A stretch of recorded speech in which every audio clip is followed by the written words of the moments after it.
Shabbat Shalom, friends. Shabbat Shalom. I'm Naomi Grable, co-chair of the Adult Engagement Committee, along with Jeff Silverman, Susan Smirnoff, and Erica Friedman. We're all so pleased to welcome you to Building Community for All, this first afternoon panel discussion of our Shabbat tone.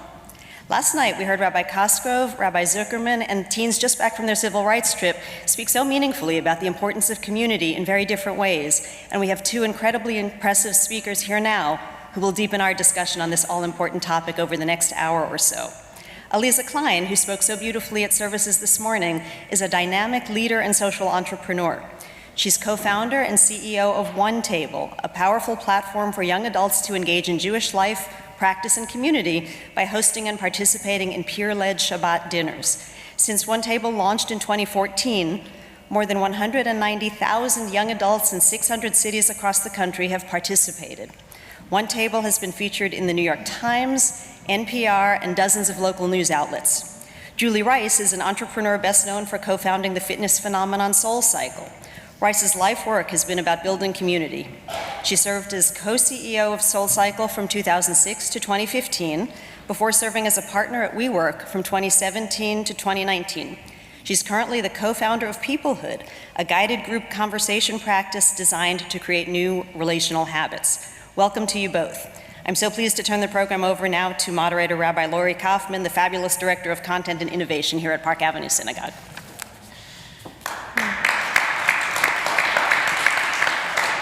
Thank you so much, Naomi. I get the great privilege of working with you and Jeff and Susan and Erica. It's a wonderful, wonderful privilege. It's wonderful to be here. Thank you. I want to welcome everybody who's here joining us in person. I want to welcome everybody who's joining us online. Thank you for coming together with us for this wonderful celebration of Shabbat and community with our two amazing panelists. I'm so excited. I'm really a fan of both of yours, and both personally and professionally. So thank you both for being here with us today. I want to start by asking each of you to tell us a little bit about your upbringing and the role that Judaism played in your home. So Julie, do you want to start? Sure. I grew up in Westchester, right outside of the city. I have two Jewish parents. My mother's side of the family is from Germany. They are Holocaust survivors, and my father's side of the family are Russian Jews. I would say Judaism, we were Reform Jews, and like so many of us, our Jewish religious life consisted of going to temple on the high holidays. And I would say that Judaism played a part in my home. We were always very proud to be Jewish because my mother's side of the family was from Germany. There was, of course, always the guilt / burden of making sure that we had Jewish kids, that we married Jewish, and that Judaism was going to continue in time. And I would say that throughout my life, my father's side of the family is a very bohemian, musical, academic type of family. And so I would say that most of our Jewish celebrations were really filled with a lot of singing and music and Yiddish and kibbutzing and lively conversation. And so I would say that being Jewish was really a big part of my identity, even though we weren't necessarily religious. Great. Aliza? So I was born in New York, but actually most of my childhood was in Colorado Springs, Colorado, which is not New York in terms of many things, geography and mountains, but also Jews, very few of us. So I think a big part of our identity was just being such an extreme minority. It was a big part of how I described myself as compared to other people, which really shifted as I grew and tried to understand what it was like to be in larger Jewish communities. But my at home life, my father is a congregational rabbi. He's now retired, but I'm lucky enough to see him quite frequently. And he himself had gone through his own journey. He is also the son of a rabbi, first generation American, and trying to kind of carve the way he wanted to be very thoughtfully in terms of American Jewry and practice. very much justice-oriented, and also kind of walking the walk. For example, my dad likes the idea of tzitziot, of these reminders, the fringes that we wear on our talit or under our garments to remind us to do mitzvot, but it didn't make sense for him to wear a garment all the time. He just liked the idea, so he made his own tzitziot, and he would make them to fit on his pants, blue or gray for the week so it would match his pants, white for Shabbat, red for Valentine's Day, green for St. Patrick's Day. And I think I haven't told that story in a long time, but I do think it's indicative of his kind of playfulness and creativity and seriousness. And my mom is a dancer still, and a choreographer and an arts administrator, and she really kind of came to Judaism as a 12-year-old, like really kind of sought it out. And the two of them together very intentionally found each other and created a home, even in Colorado Springs, that would similar, I think, be joyful, celebratory, thoughtful, and very intentional in its design. I feel like I was granted as a child this permission to learn and make choices and then design around the experience in a way that kind of felt good and right. It's so interesting listening to both of you how I feel like your childhood has informed so much of what you have done professionally, right? Like the joy and the family and the connection and the music, right? I think of of that and the connection and the creativity that you bring to things, Aliza, like, thinking about creatively how to do Shabbat, right? Yeah. So I see like how that has actually impacted and imprinted both of you.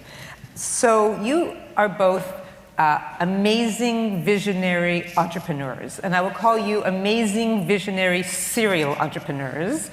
And some of you may know in my past life I was in business and funded entrepreneurs. So I love both of your stories.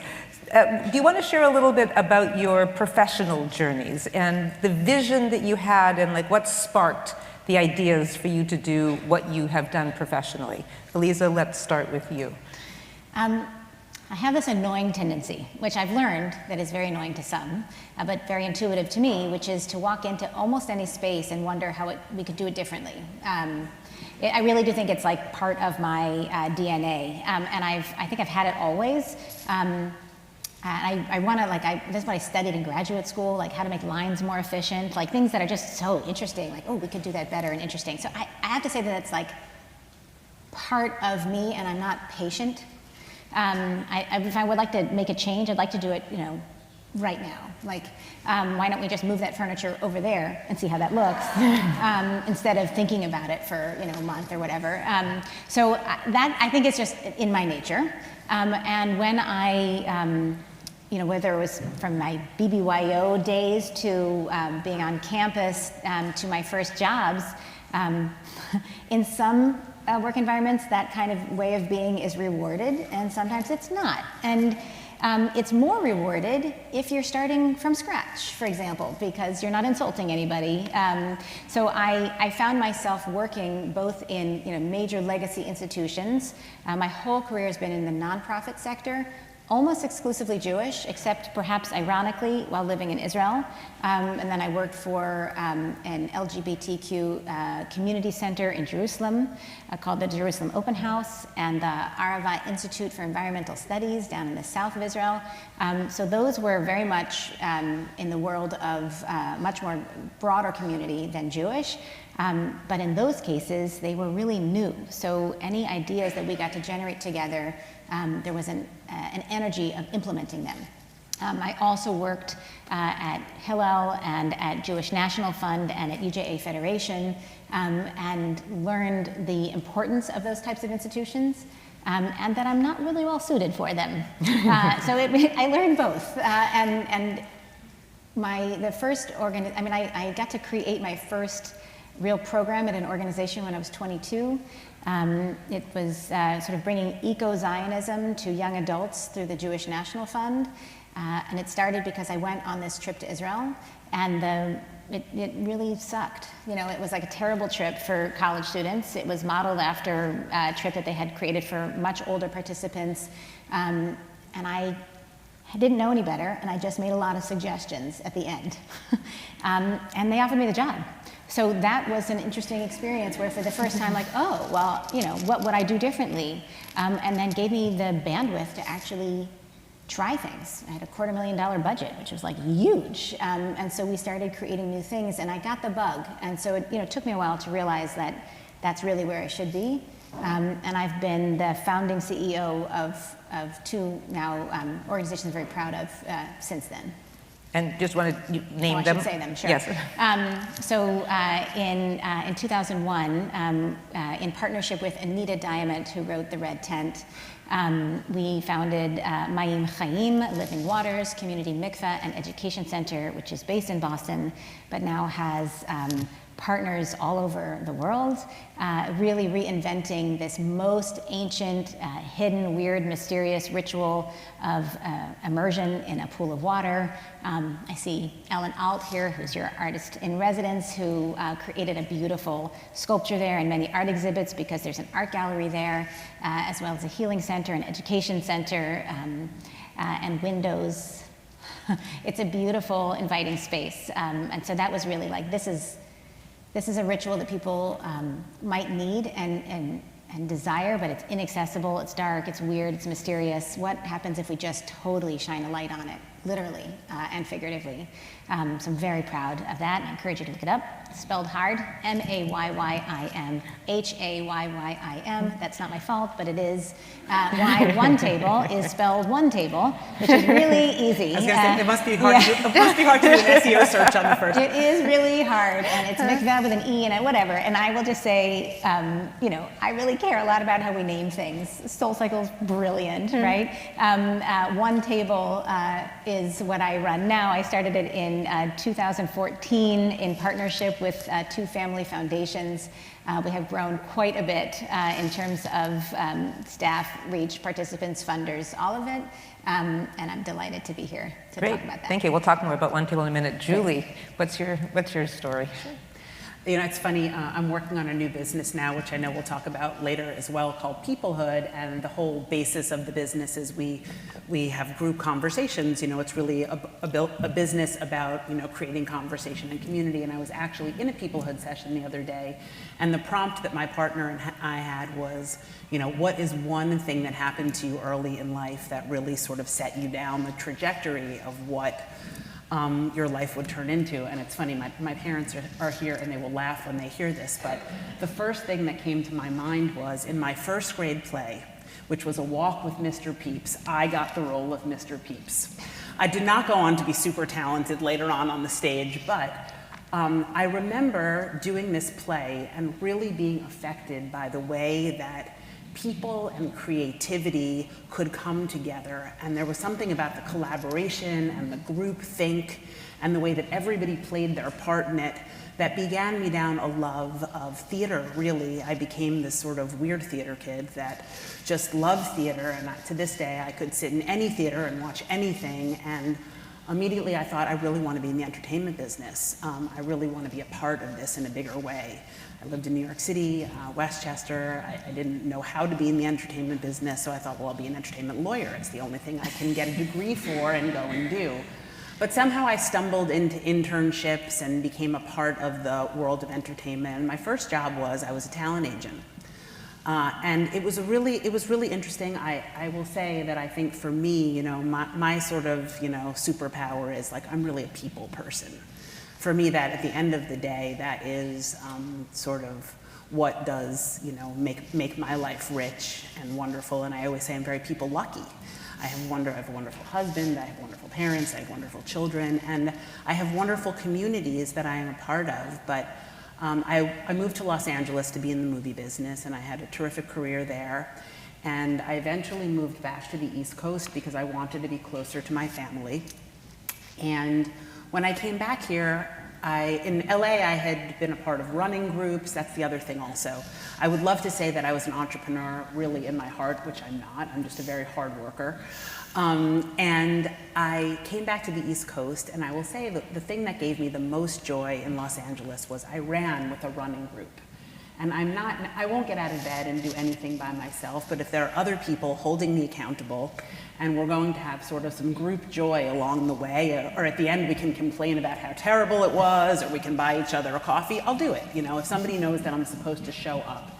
And I came back to New York, and I couldn't find anything that was about exercise and lifestyle and community.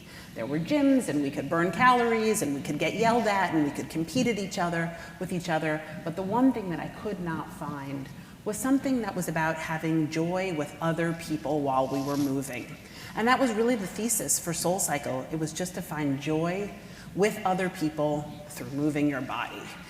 I would love to say that I had a master plan to make, half of the country look a lot better, but it was something that I created for myself. It really was. I missed having a place to go to show up and move my body where it counted if I showed up, where it mattered and somebody would notice if I wasn't there. And that's really how SoulCycle started. And, what we quickly learned, as we were beginning to scale SoulCycle from 1 to 10 to 10 to 50 to 50 to 100, was that people came because they thought they were going to get in better shape, they were going to fit into their jeans differently, they were going to have, more breath and higher altitude, but ultimately they really just came for connection with each other. It was really just about the community. And at a certain point, I used to say, my business partner and I would say, if we took the bikes out and we put tambourines in, or drums, or bean bags, people would still come because they had an accountability to each other and an accountability to themselves. And it was a privilege to be a part of SoulCycle. I will say I was not only the founder, but a very happy member of that community and continue to be. And then afterward, I took a little break, and when they invited me to join WeWork, it also seemed like a really interesting project, right? It was really about, how do we build community in this workplace? And as an entrepreneur, especially in New York, starting a business in 2005, the one thing that I really didn't have was friends that were entrepreneurs that could help me, that could give me a tip about a lawyer that could incorporate me without charging me $100,000, with a bank that would actually lend me credit when I couldn't pay my payroll. Where were the people that could help me in my journey? And so for me, the idea of going to WeWork and helping to create a community out of those people, to create connectivity within those walls and workplaces, was also a really, really interesting assignment. And I enjoyed it while I was there, and I learned a lot. And now with this new project, Peoplehood, it's really, we're in quite a different world now. We are more isolated and disconnected than ever. Being a part of a congregation like this is a real privilege. I have found more and more refuge and joy in my own synagogue community as I have gotten older, and it has been harder to find communities to become a part of. And what we're seeing in the world now, especially post-COVID, and as the first group of children, believe it or not, that have been learned to communicate with their thumbs rather than their tongues, are beginning to graduate from high schools, what we're seeing in this world is that we are disconnected, we are isolated, we no longer know how to communicate with each other. Something that is natural and is a human characteristic of me looking at you and us being able to talk together is not happening anymore. And so at this point, and to the point of serial entrepreneur, which I wonder about every single day at age 52, getting up and banging my head against my computer, I really think about, this is much more of, for me this time around, creating sort of community and conversation, giving people intentional spaces like you do, and setting aside intentional time, and giving people the skills that they need to have these conversations to connect with each other. I mean, this is what the future of the world looks like here, right?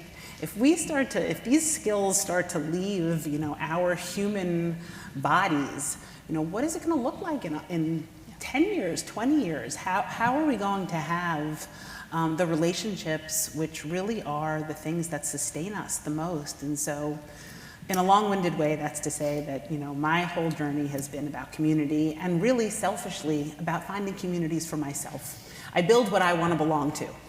And that's pretty much the way it goes.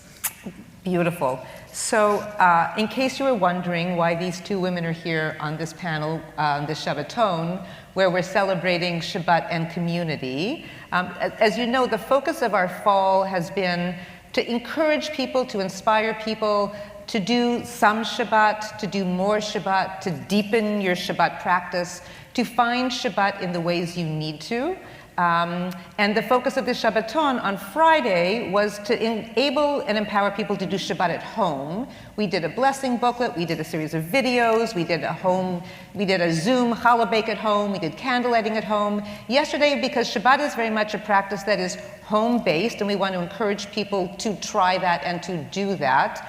And one of the beautiful things, I think possibly the most beautiful thing for me about Shabbat, is that it gives us the chance to disconnect from life, to reconnect to what is essential in our world, that is our relationships, our families, our friends, our community. And so today of the Shabbaton is really a celebration of community, of being together here and celebrating our Park Avenue Synagogue community.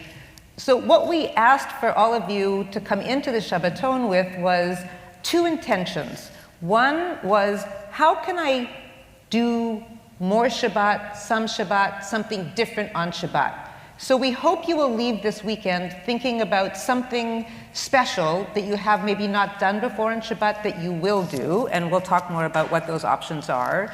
And we're also asking you to meet someone you don't know that's part of the community today, or find someone who you know a little bit, but not so well, and engage them in a deeper, more meaningful conversation, to get to know each other, to build those kind of connections. And so we have the experts here to tell us how to do both of those things, which is why we've invited them here to help us today, to give us some guidelines and some lessons. So I also just have to say, I want to pat ourselves on the back a little bit. This has been planned for a long time. These things don't just happen on the day of. And I feel like we were totally in the zeitgeist, because for the past month or so, there have been a lot of articles, several in the New York Times, about the importance of Shabbat, about Shabbat for 20s and 30s. Ezra Kline had a podcast on Shabbat. So clearly Shabbat is something that is in the air. And to Julie's point about relationships, the New York Times did a wellness challenge all about how to build better relationships. And The Atlantic had published this longest longitudinal study that Harvard did about what makes for happiness in our lives. And guess what? It's what Julie said. It's all about relationships. Those two things have come off in the last month, and here we were ahead of the curve. And the only other thing I'm going to say in this commercial is that we're always ahead of the curve, because Judaism is 2,000 years old, and we've been thinking about this for 2,000 years. But to bring it into our lives today, Aliza, why don't you talk about what you do at OneTable and what that can look like for our community? Yeah, I mean, actually, one of the things that you said in terms of the origin of and the success of SoulCycle, I think, also works for religion when it works, which is to say, what's the human need, and what's the resource that we provide that makes it easier to fulfill that need, right? That's how we can, and people will come back and build that sense of loyalty, right? Why are you all here today? There's something that you are getting out of being here. Not in a transactional sense, maybe in terms of your heart, maybe in terms of your relationship, maybe because you feel tied to your family, maybe because someone was saving you a seat, maybe because your daughter is speaking, right? Like there's a connection here. Both of us brought our moms. I think that's important.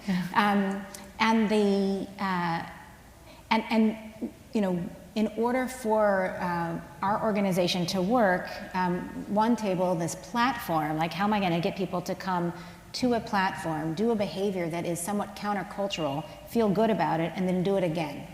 So the first thing is to understand, well, what do people need and want? And of course they need and want exactly what Julie and Lori just talked about. Rabbi Kaufman is really thinking about being known. You think about the Cheers, everybody knows, going to a place where everybody knows my name. There's a beautiful quote by Rabbi Jonathan Sachs, may his memory be for a blessing, about Judaism offering this kind of ultimate sense of belonging, right? And community is when people know you. They literally know your name. To me, it's the only negative about not being to write on Shabbat is that it's hard for us to put on name tags. And I invite us to find another game that we can play so that you can know my name is Aliza. I used to say it rhymes with pizza, right? Like it means joy and happiness. My parents named it for me because I came out, this is the joke, that I came out fast and my face was sort of mushed and I'd be happy if I wasn't pretty, like whatever. We can come up with like, right? So now you can remember my name, right? How might we get to know each other so we can remember the name? OneTable, so when we started, we use what's called design thinking, which it's a jargon that comes out of a company called IDEO. It's based in Northern California. There's now a whole design school that they kind of birthed at Stanford. So this way of thinking has grown considerably. It started about product design and then experience and then even school system and education. So it basically begins with the first thing you do is understand the people for whom you're designing. What do they need? Where are their pain points? Where are they getting stuck, right? I would like to exercise, but I'm not going to do it without accountability. So here's a place where someone knows your name. In terms of Shabbat, we know, for example, that people do want that type of connection. It feels good. We did, there's something called the Net Promoter Score. I don't know if that's familiar to you all, but basically it's considered the highest measure of success. If I loved this so much that I told someone else about it, and I told them that they would love it. Would you tell someone else that this was great, right? You get asked this. And if you say yes, then the company's score goes up. So people would go to a Shabbat dinner, and we would ask them this question, and it was like 99.9%, so it became an absurd measure for us. Of course you had a good experience. You were invited into an intimate dinner. You shared food, you shared wine, you shared conversation. You feel really good. Are you going to do it again? That's where the score goes down, right? All the barriers that get in the way of having done it yourself and then doing it again is the challenge. So we've built the organization to build in all these reminders, these triggers, come again. Here's how you can meet people. We'll help you make those connections. Here are the food, resources, recipes. What else is getting in your way? Let's name it, understand it, and then address it, provide it, so that the practice goes ultimately from something that you need an external trigger for, an external reminder, to something that is innate in you, right? Many of you may be here because I always go to shul on Shabbat. That's what I do. It's part of my community. And others of you were specifically invited, and that's what got you here. But something got you here. So understanding that and positively reinforcing it is like the essential key. It's all about how we change behaviors in a way that's going to actually be meaningful and joyful for us. And I do think that God was just brilliant, right? Like, this is all God. Well done. The story is there are 6 days of active work and design, and then the 7th day to really enjoy it. It's not 6 days you work and then 1 day you rest. We build in rest, please God, all throughout our lives. But on Shabbat is the completion of creation because we can enjoy it and see it and experience it. So it's not for naught. I think about this myself. I'm very proud of some of the success that I've had and that my organization has had, and that when I see someone else enjoy it, and I see how fleeting, how hard it is to hold on to that. It's really hard. I'm on to the next challenge. I just told you I have to move that furniture, right? So I have to practice it. I have to actually practice the blessing and the appreciation, slowing things down to enjoy that for a moment. And, we offer this to the world, so how do we make it as accessible as possible? And Julie, how about in terms of community building, relationship building, right? So there's a lot of barriers to Shabbat, and there's a lot of barriers to relationship building. I don't know if that person will like me. I'll be embarrassed. I don't know who they are. You looked for community to build, but it's not always as easy for people. And so, what tools and what advice can you give? I mean, there are two things. There's the way to learn how to have relationships with strangers, and then there are the people that we live with that we don't have relationships with sometimes. I mean, the truth is that, I look at my two children and I look through their books and their curriculums and their schedules, math, English, and where on that schedule is Skills to communicate with other human beings, right? These are not skills that we are given. They are not skills that we are taught. We assume that people will just know what we need, or we'll walk into our jobs for the first time. Young people will go to their first job and understand how to navigate, office relationships, or we'll get married and it will just work out, or we'll become parents and our instincts will just kick in. These are all things that it's wild because they are the most important things that we'll do in our lives, and yet we spend no time really giving people the skills that could make these relationships that we have, either with strangers or with the people that we love, even richer. And then of course we're all busy. Everyone's busy, right? And busy has somehow become sort of a status symbol. The busier you are, the better it is. If you're not busy, what are you doing, right? And so we're busy, and we're rushing through everything, and so we have no time for each other. And then when we do have time for each other, we have phones. So we are talking to each other, and we're also looking at our phones and buying groceries and, reading the newspaper and. And so we take these things, and we have no intentional time. We have no skills with which to communicate. And now it's sort of, and we take these things for granted. I mean, coming from the fitness business, I always laugh and think to myself, would anybody here go to the gym one time and think like, yep, did that, now I know how to do it, now my body's gonna be in shape for the rest of my life, now I'm gonna have a healthy heart, and my weight's gonna be fine? No. You go to the gym on Monday and you realize if you don't go Wednesday, everything great you did on Monday is gonna go away. And so for us, it's the same thing with human being skills. It's the same thing with understanding how to connect with people, listening, which is really the most important skill, right? To build this new business, we studied with rabbis and priests and AA leaders and therapists and authors and psychologists, and really what we heard over and over again was that if we could only teach people to do one thing, it would be to learn how to listen to each other, to actively listen to each other, to really hear what somebody is saying to you, not be on your phone, not be thinking about the response that you're gonna give, not figuring out what advice you should give that person, but really trying to get into their world, to understand what they are saying from their point of view, right? Because what does listening translate to? It translates to empathy. Empathy and understanding, really the most basic skills. If we could have empathy for each other, we would have different dinner tables, we would have different workplaces, and most importantly, we'd have a different country and probably a different world. And so really that's the number one skill that we have found has been important. Listening, which turns to empathy, which ultimately turns to validation, which really, when you do this, when you work your empathy and listening muscles over and over again, like any other practice, coming to Shabbat every Friday night, what does it do? It brings us back to a place of intentional time. I always think for me, who's so busy, I'm the guiltiest of busy, and there's something about lighting the candles from when they start until when they burn and the end till they drip down. It's like I have permission. Like somebody has said to me, it's okay. You can just sit here for 4 hours. And it's almost like that's my job when the candles light till they go down, because I always need to think about it. What's my job here? How am I being productive in this moment? And so my productivity from when they're lit until when they are done is to be present. And it's amazing. It's a real gift, right? And if we do it week after week, I mean, what a genius thing. We've built Friday we've done it all. We've built Friday in. And we can't forget it. It's there, it's Friday, it's Shabbat, it's time to do that again. And over time you build that muscle. And if you think of Shabbat almost as a muscle, it becomes something that for us has really changed the fabric of our family. And Julie, you shared a story with me about how so you didn't always have a Shabbat practice that you just described. So do you want to share with the community how you came to discover Shabbat? Definitely. So it was sort of at the height of running SoulCycle. I was very, very busy, much busier than I even am now. And I had a business lunch with another woman, very powerful woman. She runs a very big company.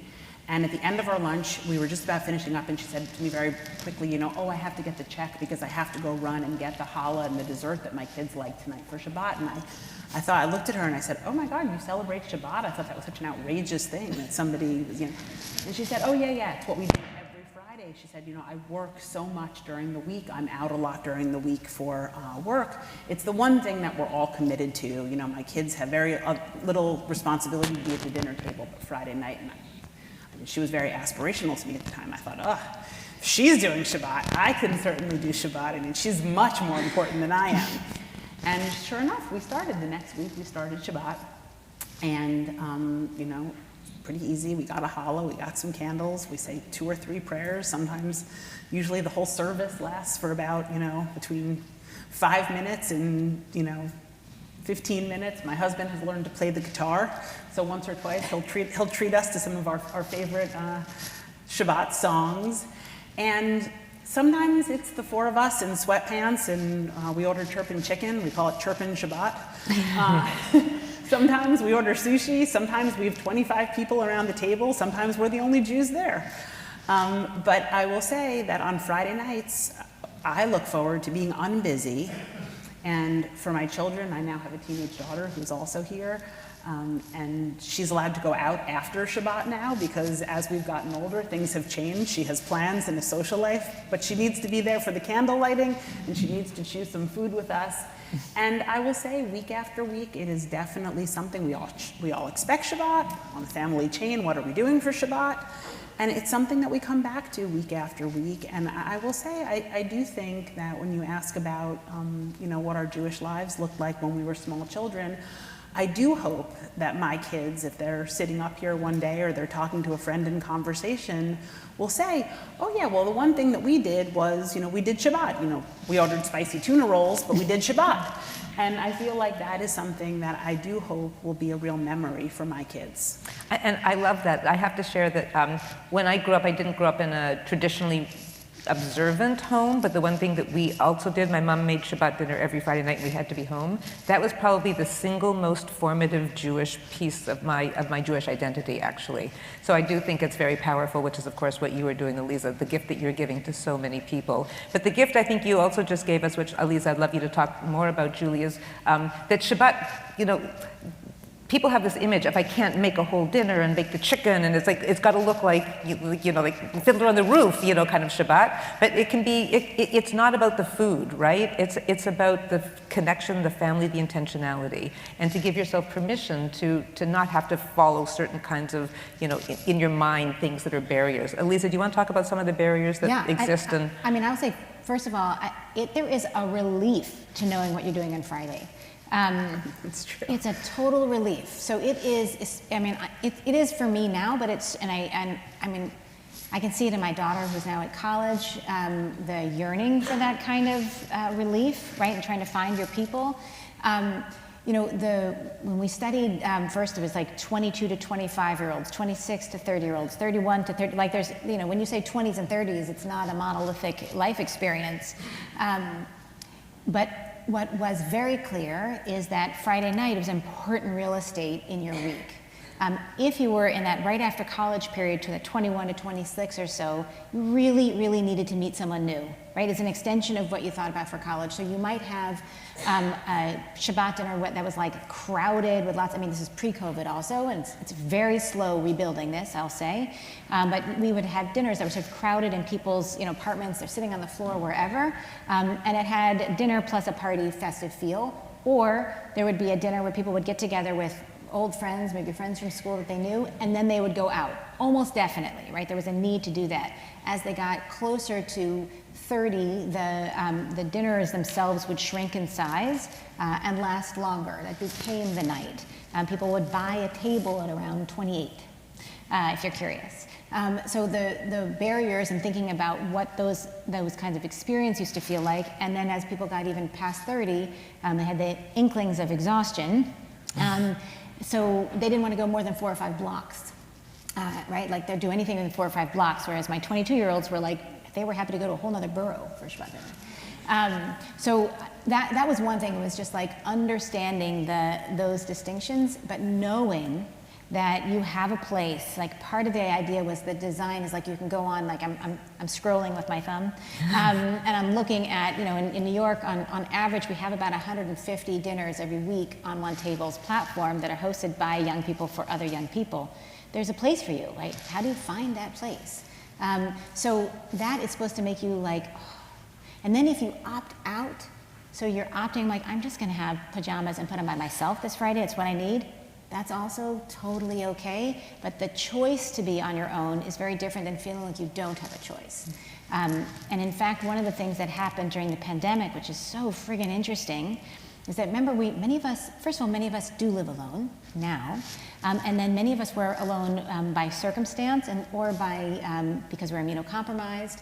But I'm sure there are people in your community who may have lived with a family who no longer do, and so we used to have a minimum. You used to have 5 people at a dinner. Why? Because the ideal dinner size is 8. Also, you put your rowdiest person in the middle so that you can, they can go both sides of the table. Obviously, round is better than long, but anything you can do to make sure you have spaces. We would also treat people to actually to do place settings. Same thing as knowing I have a place to go. You know how kids like, that's my seat? That's my seat. You know why? Because it feels so good to know where you sit. The worst is going into a room, you're like, I don't know where to sit, and you put your purse down, and you're like, you saved it. Like, oh, that's such human anxiety gets in the way of us doing those things. So, how can we name them and set them and know that, oh, on Friday I have something to do. So there's a relief to it. But I was going to say during the pandemic, that very first Friday, OneTable was smaller. We have almost tripled in size since the pandemic, and I think just in terms of the number of dinners that happen on a weekly basis, right? So March 13th, 2020, I think there were 250 dinners. Now we have about 600 or so in a week. And that first week, we realized that our minimum number of people, we knew 8 was the ideal. Our average tended to be 10 to 12, which is fascinating even in the city. But because of the pandemic, we had to lower our minimum from at least 5. 5 is 2 couples plus 1, because 2 couples is sometimes the most awkward way to do ritual in our experience. It's like a little bit weird. So having even one more person changed it. But now, that wasn't an option, right? We couldn't require you to have people in order to celebrate Shabbat. You might be by yourself. So we lowered the minimum to 1. And as a result, all of these people who were by themselves, whether they were in studio apartments in New York City or someplace all throughout the country, who couldn't be with other people because of the pandemic, could still be seen by the Jewish community. They received the same nourishment credit. They wrote the same dinner description. Right? When you come to the platform, you are required to describe your dinner with 150 characters minimum, because it's not just Friday, it's Shabbat, and you gotta articulate your kavanah, your intention. And so these people who are by themselves, some on Zoom with family and friends, some not using technology, would set the table for themselves. They're living at home, they're working at home, and they can do that, and I can see them. And they felt seen, and they felt less lonely because of it. We did an entire study about the impact of the pandemic on the social and emotional experiences of young Jewish adults, and part of it was feeling seen for the first time sometimes. And fully 10% of the dinners during the height of the pandemic were solos. That's thousands and thousands of dinners. Now it's a smaller percentage, but we are not eliminating that because now we realize it actually made a big difference. The connection, solitude and loneliness are not the same. But acknowledging, I think we have to kind of keep being fluid, right? So I mentioned before the pandemic, we were 10 to 12 people at a dinner. Then it went down to 4. 3 was the national average. We tried to incentivize 4, 5, 6, 7. We're barely up to 7.5 people now at a dinner. Because we've talked about the muscle memory, our muscles atrophied, right? And so how do we rebuild that muscle? There's a reward structure. We see you, here's your support, good job. We feature you on the dinner, on the platform, on social media, like, look at this fantastic host. Anything that we can do to kind of positively reinforce this experience, because we know how good it feels when you actually do it. Great. And I want to go, Julie, back to you, back to community. You also shared a story with me about getting to know how you built a community through your kids and getting in your synagogue, and the power of your squad, and the power of how I think it really speaks to so much what you talk about. You're a people person, but how it lifts you up and how it lifts everybody up. And I think it's a really wonderful story if you would share that with the community. Definitely. I think what Aliza said is so interesting. I think part of the reason that my Jewish life continues to flourish is, I now have 6 people in my temple that I know would save a seat for me. And I think that's sort of a big deal. You're running late, this is New York City, you're in a cab, but someone is saving a seat for you. And that feeling, the metaphor of that to me is such a profound thing when I think about that. And my husband Spencer and I, we had not yet joined a temple. We live on the Upper West Side. We certainly had no intention of joining an East Side temple. Neither did I, actually, because I live on the West Side too. Look what happens. We had no intention of that. But it's funny. My older daughter, she changed schools in 4th grade, and when we got to school, everyone was too busy to have play dates, and I had no idea how she was going to make friends. And it seemed like this very nice group of girls all went to Hebrew school on Tuesdays together at Central Synagogue, and so I thought, I got it. We're going to go to Central Synagogue on Tuesdays, and she's going to take the bus from her school with these girls, and then somehow we're going to become part of this group. And sure enough, that is what we did, and she went to Central and was ultimately a Hebrew school dropout. We had to have a private tutor for that, so there was no success there. But we became very friendly with these 6 other families. There's 7 of us in our central squad, which is what the text chain is named. And I will say, if we could publish that text chain, we could probably sell 1 million copies of it. But what wound up happening was, I was the first person. I said, we should start to do Shabbat together, believe it or not. And because I had started doing Shabbat already by then, and I hosted the first one, and then we started to rotate every month. We went to somebody else's house for Shabbat, and that was kind of great.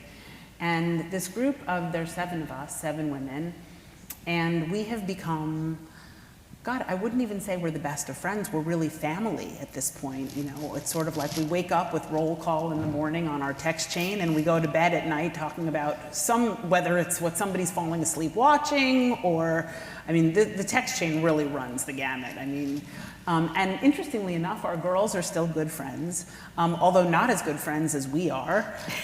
We have really become each other's real support system, and I will say, we've lost loved ones, we've gone to bar mitzvahs, we've had hormonal changes, and all of it. And it's really incredible how we have supported each other. We've studied Torah together now. We, of course, we certainly go to Shabbat and hold each other accountable. When we do go to temple, I guarantee you that at least 5 of the 7 of us are there, or else nobody is showing up for that. If one dwindles, we all dwindle, but it's become a really powerful thing, and I have to say, I never thought that I would find, if you ask me to sort of rank the importance of things in my life, this group of women is very important to me. I really go to them for so many different things in my life, and I consider each of us sort of has a role in the squad of things that we are the expert in, And it's become a very profound part of my life, finding this kind of community. And I will say that it's also definitely enhanced my Jewish experience just by having sort of my tribe within this tribe. It has really made me feel, I used to say the same thing about SoulCycle. I would say that SoulCycle made New York City feel small, because your SoulCycle in your neighborhood was a place where you knew a couple hundred people that then kind of populated your neighborhood, and so instantly New York started to shrink for you. And I feel the same way about having my tribe within the tribe. It's really made my Jewish experience a much smaller one for me. Which is, I think it's just really what a synagogue community should be and what communities should be. So I want to give people an expectation of timing. We're going to go till 2:15, so there will be time for, I'm going to ask them one more question, and then I'm going to open it up for questions. So I just want people to know that you'll be able to ask some questions, and Julie will walk around with a mic. I'm curious what the role of ritual is in your organizations. So obviously Shabbat's got some rituals and the importance of it, but sort of SoulCycle and peoplehood, I know that there's some ritual aspects to what you both do. Julie, do you want to start with the But I will use ritual, but you might call it practices. Sure, definitely. Look, I will say Judaism got a lot of things right. I've looked high and low to add things in, but the truth is we've done a lot of it. And look, like any ritual, there is something about people, feeling like they know what's going to come next, or having a chronology to things that absolutely allows people to settle in and feel not nervous and that they belong to something. I think ritual in itself creates a sense of belonging. And so for all of the experiences that I have created, there's always music, there's always breathing, there's always reflection. And usually there is, for me, some sort of physical movement, but there is something in the repetition of these things, in creating a certain order for things, just like in our services. We kind of always know we're going to open with a prayer, and we're going to sing, and we're going to have a Torah portion, and we're going to have a sermon, and then we're going to have announcements, and then we're going to have holla. And it's the same thing. I mean, in SoulCycle was designed in a very ritualistic way. There were 5 parts to the journey. I always say it was designed very similarly to the hero's journey. And in our new project, Peoplehood, it's also like that. We come in, we greet each other, there's music, there's some breathing, there's some group sharing so that we can all get to know each other in a group, and the questions that we begin to ask the group feel much less intimidating and sort of very simple, so we can begin to get our voices into the room. And then we go a little bit deeper once we feel comfortable with each other. And then we end with some more music. And so I think those touchstones and people understanding what the order will be and really does create kind of a sense of ritual and repetition. So I think that what OneTable is trying to do in terms of our approach to ritual is an interesting combination, right? So when you are in a congregation and you need to create an experience that works for as many as possible all at once, which is a really difficult challenge, how does that differ when you're doing it for yourself in your own home? So I think that in order for you to feel like the ritual is yours, right, that the challah coming out of the oven you actually made, right, there's something, or even if you didn't make it, you bought it and you're reheating it, which is a pro tip. And make sure you take it out of the plastic bag before you put it on the table. That is terrible, terrible form. I have been known to, but just take it out for someone in case they needed my help. But the idea is like, how do I take this ritual that I might have experienced or seen or observed someplace else and make it my own? And that's a heavy lift. It's actually very advanced to customize a Jewish ritual for yourself. But I really think that that's what's essential in order to make it feel like organic to you. So the order, I agree, is really helpful, right? We do have candles, then we have wine, then we have challah. There's a reason for that. But the order matters in terms of reason, but really more in terms of that sense of familiarity and expectation. But how do you approach those candles? How do you approach that wine and the elevation of Kiddush, of Kiddush, or Kiddush? And how do you approach the sustenance of the bread? Some of these rituals are really hard to be mindful while you're doing them, right? Like we just do them and then we sort of remember afterward, oh, I just lit the candle, was I paying attention? So there's a lot of tricks and reminders, the strike of the match, the smell of the camphor, the pause, then we do this like dance with our hands. The reasoning behind all that is what's most important is what we bring to it. So we just launched a new series called How I Shabbat. It's like hashtag How I Shabbat. And it's, instead of being a how-to, which it really is, it's a how I. Which is very important, especially for the young adults that we're working with, but I think it's resonant for everybody.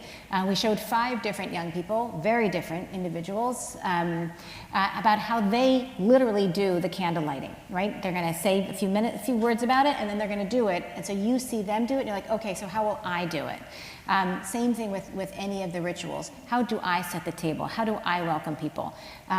So there's this interesting mix between the kava, the regularness of it, the seder, the order, and the kavanah, the intention around it. And I think that that's a beautiful opportunity that we have when the ritual goes from the public square into our homes, is like when we do our own meditation, like, earlier this morning, Rabbi Cosgrove said, when you're finished with meditation, you should feel free to be seated. And we all sit down at different times, right? Like, what's going on in there? It's different for everybody, but we're all within the same structure of this is how we're praying together, but personally. So I think that that's kind of this interesting invitation. And there's no Shabbat police, thank God. So no one's coming over to tell you that you just mispronounced that word, or like you're supposed to do that first, and this is why the cover's on the challah. Like, all that is super interesting. Why is there a cover in the challah? Ask your rabbi. It's weird and fascinating, but it doesn't matter so much in the moment as much as that you get to share it with somebody, or share it if you're having it by yourself in the way that it's intentional. Like, ooh, I love challah. There you go. What do you bring to the blessing with that? Great. I want to open it up for questions. Julie's got a mic. Julie, we'll start from the back and work our way front. So before we get to our first question, I have a question for you. Oh, wow. Uh-oh. My question, to Aliza's point, is, do we do the candles before the challah so that we're not chewing the challah while we say the prayer for the candles? That's what my husband tells us every week. I think he's going to be a rabbi. I think that's absolutely right. Is that right? No, but I like it. we light the candles to start Shabbat because traditionally you're not allowed to turn on light on Shabbat. And so we want to have light to be able to see the challah, to be able to make the blessing, to be able to eat it. But I like better that, so you're not chewing the challah when you're making the blessing. Great, thank you, Julie. First, I want to thank you very much. Great subject. I know I'll get to the Rabbi Cosgrove requirement of a question mark at the end of the statement. Particularly for Julie, but the question will be for both, that you've created secular community in your businesses, okay? And, but what do we say to a friend who may be non-affiliated and not understand, doesn't do anything about Shabbat?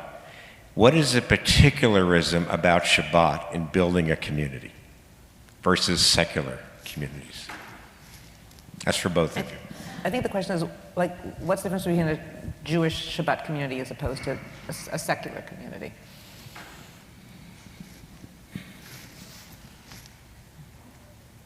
Well, obviously, Jewish community is affiliated with religion, right? Look, I think that you get from both of them a lot of the same things, right? In terms of the sense of belonging, the sense of connection with other people, lack of loneliness. And it's interesting, I think that the way that the world is going right now, people just need communities to belong to. Loneliness is a real issue right now, and so we need to create communities that people can access, whatever they are, because I do think that this world is very much in danger of becoming one where people have real mental struggles because they don't have connection with other human beings, and so. I'm not sure you have an answer for this that's better than my answer? I'm going to try. I think, and please ask, I don't know if I'm going to remember to say this, but we did do a study. There's a validated loneliness measure called the De Jong-Gerveld scale, and we put those questions into our own survey actually to understand. We surveyed 2,000 OneTable participants and another 800 young adults, so that it would be statistically significant enough that no one would argue about the validity of our data, which happens. And we looked to see when you answer those questions about social and emotional loneliness, which are hard questions to answer, like I feel rejected or alone most of the time, some of the time, et cetera. And we found an extraordinary difference among those who were practicing Shabbat and those who weren't, 3 times different. So to what Julie's saying, I think in that case there is a universal value to having that accountability of what you're doing in that rhythm, and that Shabbat can fill that. I don't think that it's only about Shabbat in that sense, right? So I think I could also fulfill that same decrease in my social and emotional loneliness by having a peoplehood experience. I think the Shabbat piece, look, it's one of the 10 Commandments also, right? It is deep. It's from the very first chapter of Genesis. It is one of the fullest expressions of being Jewish that we could possibly have. The amount of our liturgy that talks about Shabbat, the experience, the recurrence of it. We do B'nai Mitzvah celebrations on Shabbat. Like, there is something about all of that cycle, and I think the piece about it the most to me, and I am a religious person, and I'm proudly a religious person. It really guides my whole life, but there is also, so for me, there's sort of a higher level of obligation that I have in terms of marking this time differently. It connects me to the divine, and also there's a humility involved in it, right? It's not up to me when I mark Shabbat. It is not always convenient. It is mostly, because, Julie's right, like we did good job, Jews. Like, we changed the way everybody counts time, right? There's 7 days in the week. We stop work on Friday. Like, good job. I don't honestly know how there are studies of how we did that, but it's, whatever. That's a good thing that of our impact. Like, we literally changed the way we count and think about time, that centrality of it. But that said, sometimes it'd be a whole lot easier for me to host 9 people on Saturday night because I could cook all day on Saturday, right? But I don't. It's on Friday. And that's that same thing of like knowing what to do. Like, I'm yielding to Jewish time. And that is also a blessing. And also a commitment that I take.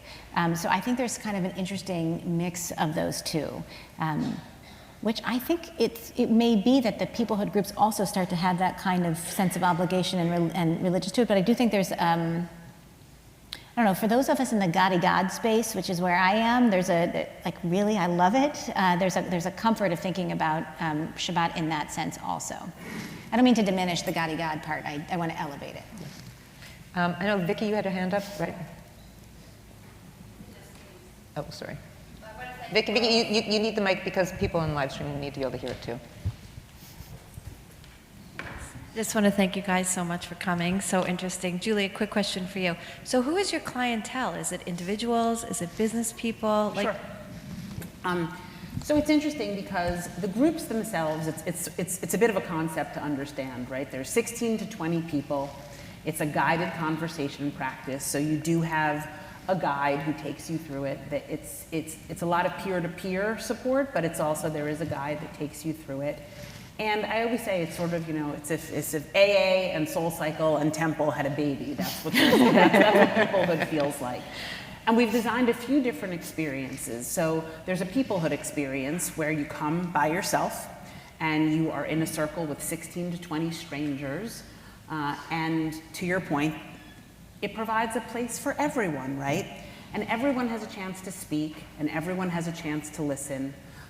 Everybody goes around in the circle. There's equity of time, complete equity of time. We go around twice in the circle, and each person is asked the same question and has the same amount of time to share. We do it again in the group, and then you break into partners. And in those breakout rooms, there are rooms on Zoom, or we're going to have a digital platform as well as a IRL location in New York. And in those one-on-one groups, first you're the sharer, and then you're the listener, or vice versa. And each person has 3 minutes to share and 3 minutes to listen, and then you switch. And there's so much that goes on when you come by yourself, because first of all, there's a lot of freedom in sharing with a stranger. There's no response, there's no judgment. There's just a lot of time to self-reflect, to process your own thoughts. And it's fascinating because as you answer this question that you're given, what I have found, it really doesn't matter what question you ask people. If you give them 3 minutes to answer and you don't interrupt them, they are ultimately going to peel their own onion in a way that they will figure out what is top of mind and most important for them in that moment. And so there's a lot of value in coming by yourself and just being with this group of strangers. We're also offering something called couplehood, where you can come with your partner. Now that's fantastic because most of us who live with a significant other or spend a lot of time with a significant other, you know, we order the groceries, we book the plane tickets, we figure out who's going to pick the kids up from school. But do we ever really sit down for 20 minutes to just listen to what is top of mind for that person, what they might be worried about, what they're most proud of that week, what they, you know, what their hopes for the next, you know, year are for themselves. And so you get to know somebody that you seemingly think you know so well in an entirely different way in the time span of just 15 minutes of sharing, and that's really interesting. We've also gone into quite a few companies so far because, as you can imagine, especially post-COVID, distributed workforces, companies are hiring thousands of employees that will never meet. Even people that are going into offices at this point, some people are going in on Tuesday and some people are going in on Friday. There are very few companies that have workers going in on the same days. And so we have found, I did a little study at USC last semester where we put 120 kids through the Peoplehood experience. And what we're finding is that it's for people of all ages. It's for young people that, you know, might be signing up for Shabbats by themselves or just need a place to go and process. It's for empty nesters. It's for people that would like to meet more people. It's for people that would like to get to know people in their own family better. And so eventually, Peoplehood will be the core product that we offer, but eventually there will be motherhood and brotherhood and sisterhood, where we can bring friends or find groups of women or groups of men.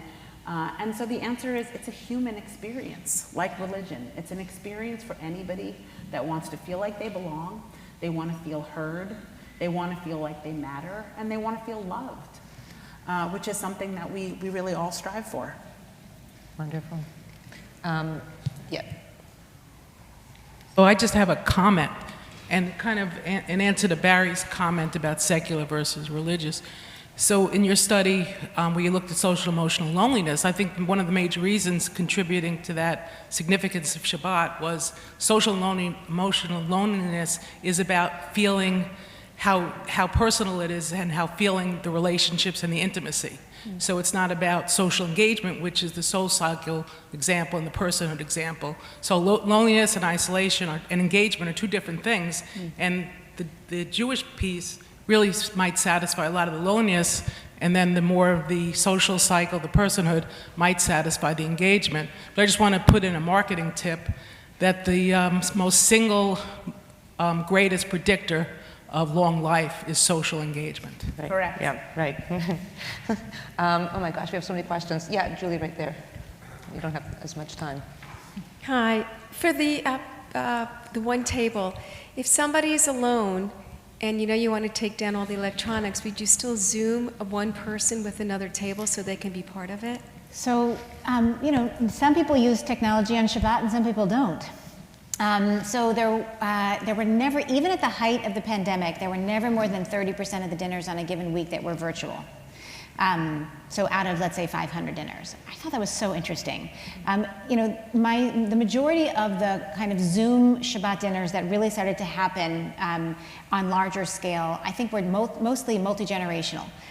So there were the ways to bring in grandma and grandpa to the Shabbat dinner table, for example. Sometimes they would be just a part of the evening and then we'd all do our own thing, but there were really opportunities, and we do hear a lot of those kinds of stories. The other kinds of Zoom Shabbat dinners that I still see happening are really where there's a strong affinity. So for example, there will be LGBTQ vegans who want to talk about the food that they're consuming and also meet other people who have similar experiences, and they can find themselves. One of my favorite ones was a dinner that was entirely by and for deaf Jews. Zoom could work quite well for them. Isn't that amazing? And they could find themselves and they fill up a table, in a sense, virtually with people from all over the country. So there are very creative ways that people are finding themselves. But I've heard more stories of people who are, and I just want to say it's uncomfortable, the solo stuff. It's for some of it's uncomfortable, some of it's very beautiful. But a lot of the people who tend to be doing the Shabbat dinners now by themselves kind of crave, they might be actually extreme introverts and they kind of crave this time alone, or they crave the time alone where they're not working. And so sometimes the stories they'll share might be that they are setting a table and making something, a beautiful meal, and then watching, one person said he watches RuPaul's Drag Race, like after dinner, right? Like they just brought him total delight by himself making Shabbat. So, for us, that's $10 of philanthropic support going to support a person so that he feels seen and part of the Jewish community. And what we put more interest, we tried Facebook groups for people who are solo by themselves to see if they wanted to meet each other. But by and large, there was an option. They were opting into being alone in many cases, and so they didn't necessarily want to meet other people who were opting into being alone. By default, they wanted to be alone. But what we are seeing and what we're encouraging is be alone sometimes if that's right for you, but on the other weeks, come and join this other gathering. So there might be a fluidity in your experience, so that sometimes, for example, you're celebrating Shabbat here in the synagogue, and sometimes you're at home or with a friend, and then there's that fluidity back and forth. So that's where we'll put more of our energy. So we're almost out of time. I'm going to hope that Julie and Aliza can stay for a little while. We have half an hour between now and the next program, which was deliberately built in time for you guys to go to the lobby, schmooze, and have the kind of conversations that Julie just talked about. Find someone, sit and ask them a question, listen for 3 minutes or 2 minutes uninterrupted, and then invite them to do the same thing. So we really, this is really meant to be a Shabbat of community building, of connection building, of deepening of Shabbat and community in practice. And I'm hoping that maybe Aliza and Julie can stick around for a couple of questions afterwards. I do want to conclude with a little bit of Torah. So this morning we read Parshat Bo, but because it's now Shabbat afternoon, we move on to the next Torah portion. So we're in the Torah portion of Bishalach, which is the Torah portion where we actually cross the sea. And there's a beautiful midrash, one of my favorite actually. So the Israelites have now been allowed to leave Egypt, and they're marching, they're escaping, and Pharaoh has a change of heart, and Pharaoh says, I kind of want them back. So the Israelites are marching, Pharaoh's army is coming at them, and then they get to the sea, and they're like, we've got an army behind us, we've got a sea in front of us, what are we going to do now? And there's a line in the Torah that says that Moses cries out to God. And the midrash is a bit of an ellipsis, which rabbis love to comment on. And the midrash, or the rabbinic story, imagines that Moses is standing there praying, like he stopped and he's praying. And God says to Moses, why are you standing praying? Go forward, take the Israelites, move, just do it. That's a little bit of a Nike ad to the Torah, but just do it, just start. And that's what I feel that we're hearing today, right? So there's so many barriers that people feel to Shabbat, there's barriers to connection, there's barriers. What we have to do is take the first step. It's up to us, to just do it. Sometimes doing it feels hard, but doing it then is its own reward, and that's incumbent upon all of us. So thank you for inspiring us for ways to just do it. I, of course, always want to thank my team, to Naomi, to Susan, to Jeff, to Erica, I have the best execution team anyone could ever have, to Julie, to Mara, and to Patricia. Nothing gets done without them. Looking forward to seeing you all at 2:45, when we're going to do the rest of the afternoon will be an ode to Heschel and to his memory, and then a Chazan's Tish. There's lots more great community building and Shabbat enjoyment together. Thank you all, and thank you both for an inspirational time.